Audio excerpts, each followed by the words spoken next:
Berikutnya yang terakhir adalah eskalasinya. Eskalasi itu tinggi rendahnya konflik, naik turunnya. Nah, kita juga perlu menangkap itu menggunakan alat-alat ini ya. Alat-alat berupa kertas, berupa catatan, berupa lakban, spidol, dan seterusnya. Nah, selain itu dalam proses, tentu kita bisa selama proses ini di lapangan biasanya proses sosial terjadi dinamis dan sangat cepat. Itu kita juga bisa memanfaatkan audio recorder. Jadi rekaman ini jangan lupa nanti juga baterainya, dan jangan lupa kabelnya yang bisa mengakses ini yang pasangannya. Oke, nah ketika dimungkinkan juga perlu membuat dokumentasi, apakah menggunakan kamera yang ada di kantor, apakah menggunakan HP-nya yang cukup. Tentu kalau perlu tripod atau monopod ya silahkan dipersiapkan tentunya alatnya itu ya. Apakah nanti ada perlu alat-alat lain ya, tentu kita siapkan sesuai itu. Apakah perlu tripod, ini kita siapkan, termasuk jangan lupa charger sesuai alat yang dibawanya, karena begitu menggunakan baterai, kalau chargernya tidak dibawa tidak bisa bekerja lagi. Ini alat-alat yang penting yang perlu kita persiapkan untuk pemetaan konflik dari 1 sampai 6 tadi, dari objeknya, subjeknya, sejarahnya, para pihak, gaya sengketa, dan eskalasi serta basis klaimnya. Nah, yang kelima adalah teman-teman nanti bisa mendokumentasikan kegiatan pemetaan konflik ini. Nah, dokumentasi apa yang diperlukan? Ya, dokumentasi itu bisa dalam bentuk teks, bisa dalam bentuk foto, video ya tadi. Kalau dalam bentuk teks ya ini tadi bisa di sebagai alat tangkap lapangan, nanti juga bisa disalin di kertas yang bisa mudah dibawa, atau catatan-catatan kecil. Jangan lupa bawa itu. Kalau nanti dokumentasinya dalam bentuk audio, tentu recorder jangan lupa dikosongkan memorinya atau flash disknya. Kalau dokumentasi dalam bentuk foto, ya silakan nanti disediakan ruangnya dan disimpan di mana. Nah, itu bisa mendokumentasikan. Yang berikutnya adalah kalau sudah tadi dipetakan, kemudian sudah ada dokumentasikan dokumennya, kemudian mau diapakan? Nah, tentu dengan posisi dan kondisi masing-masing pihak tadi, tentu kita akan lihat alternatif pilihan seperti apa. Nah, di sini kita dalam perencanaan ini kita bisa berdiri pada salah satu pihak. Kalau begitu, kita akan memilih yang mana? Dengan bukti klaim yang ada, dengan gaya sengketa para pihak yang lain, kita akan milih alternatif yang mana? Ada dua kelompok besar pilihan penyelesaian sengketa. Yang pertama, ligitasi. Yang kedua, non-ligitasi. Apa maksudnya? Ligitasi adalah penyelesaian melalui jalur pengadilan. Ya, artinya kapan dilakukan? Ketika dokumen-dokumen kita kuat, kita merasa menang secara sahih di depan pengadilan, kita bisa menang. Itu pilihan ligitasi adalah yang baik.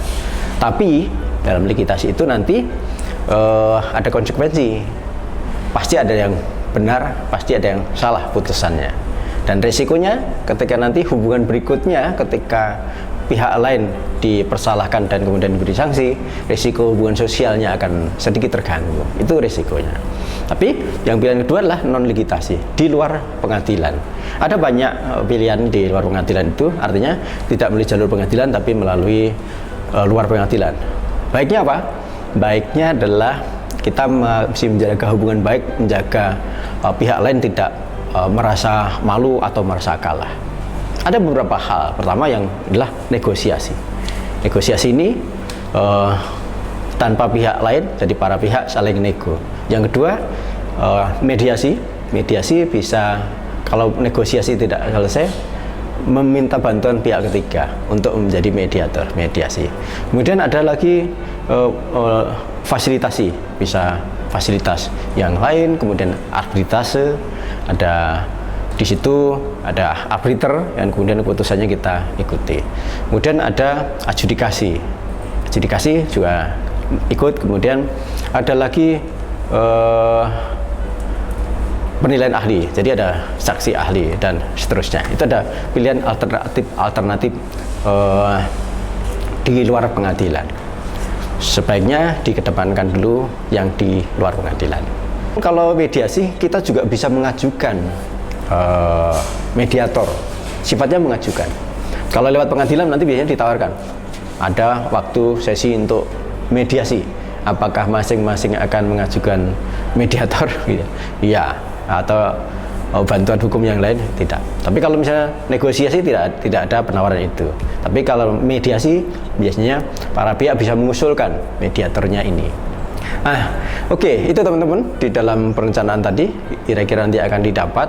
Nah, nanti karena ini ada dari 8 tadi ada 3 pokok bahasan yang teman-teman harus menguasai kompetensinya. Pertama, pokok bahasan yang keempat, merencanakan pemetaan konflik sumber daya alam. Memetakan yang 6 hal tadi harus kuasai. Nah, pokok bahasan yang ke-7 nanti tentang rencana penyelesaian konflik melalui jalur legislasi. Tentu harus ada penugasan nanti di sana. Silakan nanti selesaikan. Tentu dokumen-dokumen apa yang harus kita siapkan untuk menguatkan bukti-bukti pengadilan, foto dokumen yang lain, dapat dari mana dokumennya nanti silakan direncanakan. Kemudian aturan-aturan apa yang di dalam peraturan hukum itu menjadi kewajiban kita dan kewajiban orang lain, serta hak kita dan hak orang lain.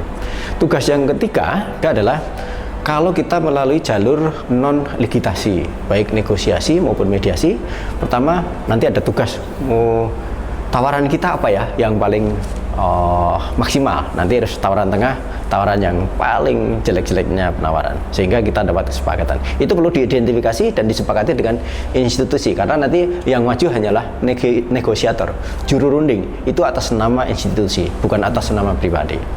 Nah, kemudian personnya siapa yang diusulkan menjadi juru runding? Pastikan dia menguasai informasi itu dengan baik dan bisa mengkomunikasikan dengan baik. Nah, kalaupun mediator, nah kita usulkan mediatornya siapa? Paling tidak kita sudah tahu track recordnya kita, dan kemudian diusulkan kepada pihak lain. Kalau itu disepakati, itu menjadi calon negosiator usulan kita. Jangan juga kita memaksakan ketika pihak partner kita lawan berkonflik kita kemudian tidak setuju mediator yang kita ajukan. Termasuk lokasinya mau di mana, itu perlu direncanakan. Oke, itulah materi yang perencanaan penyelesaian konflik sumber daya alam. Selamat belajar. Saya Gamin dari studio mengucapkan sukses untuk kawan-kawanku semua. Salam sukses, salam sehat, salam sejahtera. Assalamualaikum warahmatullahi wabarakatuh.